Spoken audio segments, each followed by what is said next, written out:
idinka codsanaya intiina meeshaan joogto inaad iga dhaaftaan waan idiin sheegi doonaa shaygaas waa idiin sheegi doonaa intaan nala joogin iga gaarsiiyey shaygaas waxa waaye maxamedow ilaahay xildhibaanimada ilaah kuu saar shaygaas aad u ii dhibaa ma ahan inaan ducadana diidanahay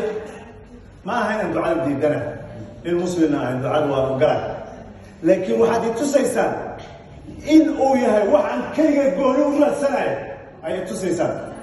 inaan ila diiwaado sababtoo ah